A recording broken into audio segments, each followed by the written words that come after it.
స్వాగతం. జిందాబాద్ CPM liberation, ప్రజా హక్కుల ర్యాలీని జయప్రదం చేయండి. విజయవాడలో డిసెంబర్ 4న జంకనగరంలో జరుగు ప్రజా హక్కుల ర్యాలీ బహిరంగ సభలను జయప్రదం చేయండి. చీపిరిగూడెంలో సీలింగ్ భూములు విడగొట్టాలి. రెవెన్యూ ఫారెస్ట్ అధికారులు జాయింట్ సర్వే చేయాలి. సిపిఎం లిబరేషన్ జిందాబాద్. వర్ధిల్లాలి అఖిల భారత వ్యవసాయ గ్రామీణ కార్మిక సంఘం. సోవియట్ రష్యాలో సోషలిస్ట్ విప్లవం, అక్టోబర్ విప్లవం ఏదైతే విజయవంతమైన రోజు ఈ రోజుకి చాలా చారిత్రక ప్రాధాన్యత ఉంది. ఈరోజు సిపిఎంఎల్ లిబరేషన్ ఆధ్వర్యంలో మరి ఏలూరు జిల్లాలో చాట్రాయి మండలం, చీపురుగుడు, మర్రిబంధం, కోటపాడు ఈ ప్రాంతాల్లో సిపిఎంఎల్ లిబరేషన్ ఏదైతే ఉందో పెద్ద ఎత్తున పోరాటాలు చేసి ఇక్కడికి వందలాది ఎకరాల భూముల్ని పేద ప్రజలకు అప్పగించడం జరిగింది దుర్గం పుల్లారావు గారి నాయకత్వంలో. ఈ రోజున మేము ఇక్కడ ఒక డిమాండ్ చేయబోతున్నాం. ఇక్కడ పేదలు సాగు చేస్తున్న అటవీ భూములని పూర్వం గతంలో పట్టాలు ఇవ్వటం జరిగింది. సీలింగ్ మిగులు భూమిగా ఇక్కడ చిట్లూరి వారి నుంచి చిట్టూరి నాగేశ్వరరావు, మల్లయ్య, వెంకటరామయ్య, పురుషోత్తం అనే వారి దగ్గర నుంచి దాదాపుగా 51 ఎకరాల పైగా సీలింగ్ భూముల్ని స్వాధీనం చేసుకోవటం జరిగింది. స్వాధీనం చేసుకున్న భూముల్లో పేదలకు డీఫారం పట్టాలు ఇచ్చారు. కోటపాడు రెవెన్యూ పరిధిలో ఈ ప్రాంతం అంతా ఉంది. కొన్నాళ్ళు సాగు చేసుకున్నారు. కొంతమందికి ఇప్పుడు ఎవరైతే అధికారులకు అనుకూలంగా ఉన్నారో, డబ్బులు పెట్టగలుగుతారో వాళ్ళని ఆన్లైన్లో నమోదు చేస్తూ మిగిలిన వాళ్ళని ఆన్లైన్లో నమోదు చేయటం లేదు. దీని మీద మేము రెవెన్యూ ఫారెస్ట్ అధికారులను ఒకటే డిమాండ్ చేస్తున్నాం. మీరు సీలింగ్ మిగులు భూమిగా దీన్ని పరిగణించి పట్టాలు ఇచ్చిన భూమిని కాపాడాల్సిన బాధ్యత రెవెన్యూ వారి మీద ఉంది. రెవెన్యూ వారు, ఫారెస్ట్ వాళ్ళు తక్షణం కూడా జాయింట్ సర్వే చేసి ఎస్సీ, ఎస్టీ, బీసీ వర్గాలు సాగు చేస్తున్న 51 ఎకరాల సీలింగ్ మిగులు భూమిలో మొత్తాన్ని కూడా సర్వే చేసి వాళ్ళకి అప్పగించాలని కూడా మేము డిమాండ్ చేస్తున్నాం. అలా మీరు చేయని పక్షంలో మేమే ఈ భూములని స్వాధీనం చేసుకొని పేదలకు అప్పగించడం జరుగుతుంది. అలానే ఇక్కడ భూస్వాములు ఎవరైతే ఉన్నారో ఇక్కడ అటవీ భూముల్లో మరి అలానే బంజరు భూముల్లో మరి ఆక్రమించుంటే వాళ్ళని ఏమీ అనని వాళ్ళు పేదలు సాగు చేస్తున్న భూముల మీద ఫారెస్ట్ అధికారులు దౌర్జన్యం కొనసాగుతుంది. ఇది సరైనది కాదని చెప్పి మేము డిమాండ్ చేస్తున్నాం. ఇంకోటి మేమేంటంటే ఈరోజున ఎన్డీఏ ప్రభుత్వం ఏదైతే ఉందో ఎన్డీఏ ప్రభుత్వం అలానే ఎన్డీఏ భాగస్వామిగా ఇక్కడ తెలుగుదేశం ప్రభుత్వం, బీజేపీ, జనసేన ఇక్కడ ఉన్నాయి. వాళ్ళు అధికారంలోకి వచ్చే ముందుగా వాళ్ళు కొన్ని హామీలు, సూపర్ 6 అని కొన్ని హామీలు ఇచ్చారు. ఆ హామీలు అమలు జరపడానికి కేవలం 4 నెలలు దాటింది. ఇంకా హామీలు అమలు జరపలేదు. ఆ అమలు జరపని హామీలకు నిరసనగా డిసెంబర్ 4వ తారీఖున మరి విజయవాడ జింకానా గ్రౌండ్లో వేలాది మందితో పెద్ద ఎత్తున ప్రజా ప్రదర్శన బహిరంగ సభ నిర్వహిస్తున్నాం.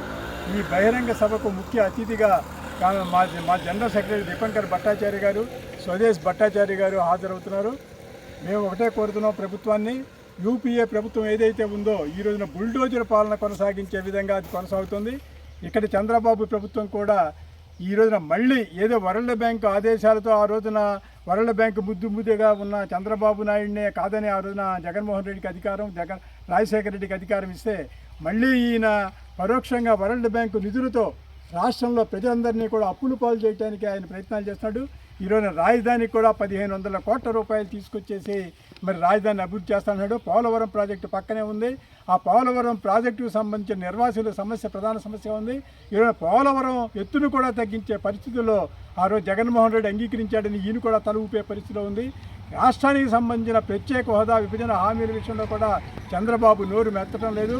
చంద్రబాబు, జగను, పవన్ కళ్యాణ్ వీళ్ళ మీద ఉన్న కేసుల్ని మరి అవి భయంతోనో, ఈడీ భయాలతోనో ఈ రోజున మోడీ ప్రభుత్వాన్ని నిలదీయలేని పరిస్థితిలో ఉన్నారు.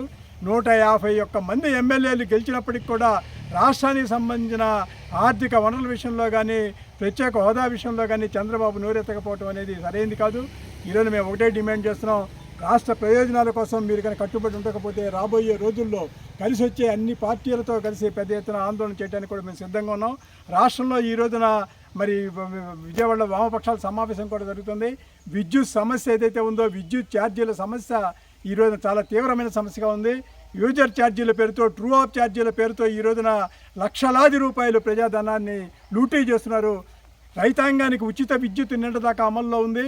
ఏంటంటే ఆ రోజున తెలుగుదేశం ప్రభుత్వ హయాంలోనే బషీర్బాగులో కాల్పులు జరిగితే అక్కడ 3 కామ్రేడ్స్ అమరులయ్యారు. వాళ్ళ త్యాగాల ఫలితంగా ఈ రోజు వరకు కూడా రైతాంగానికి ఉచిత విద్యుత్ అమల్లో ఉంది. ఈ రోజున జగన్ కేంద్రంలో విద్యుత్ చట్టం కాకముందే మరి రాష్ట్రంలో జగన్మోహన్ రెడ్డి గారు సెక్షన్ 22 జీవో తీసుకొచ్చి ఇక్కడ విద్యుత్ సంస్కరణలు అమలు చేయాలని చూశాడు. ఈ రోజు చంద్రబాబు ఎవరైతే ఉన్నారో 22 జీవోను రద్దు చేయాలి, రైతాంగానికి ఇచ్చే ఉచిత విద్యుత్ను కొనసాగించాలి. అలానే ఈ రోజున ట్రూ అప్ ఛార్జీలు మరి ఈ ఛార్జీలను రద్దు చేసేందుకు ఆయన ప్రయత్నం చేయాలి.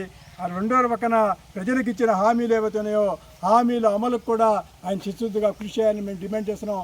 ఈ రోజున మీరెవరికి కూడా పేదలకి ప్రతి ఒక్కరికి కూడా 1 హెక్టారు భూమి కనుక మీరు ఇవ్వగలిగితే, విప్లవ భూ సంస్కరణలు అమలు చేయగలిగితే భూ సమస్య పరిష్కారం అయితే అన్ని సమస్యలు పరిష్కారం అవుతాయి.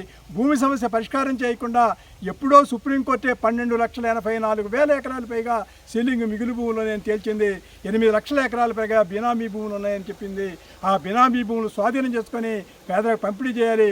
అలా కాకుండా పేదల భూముల్ని కార్పొరేట్లకు అప్పగించడానికి ప్రయత్నం చేస్తే పేద ప్రజలైతే ఆ పేదలను సమీకరించి ఆ భూముల్ని మేము ఆక్రమించి ఆ భూముల్ని పేద ప్రజలకు పంపడం జరుగుతుంది.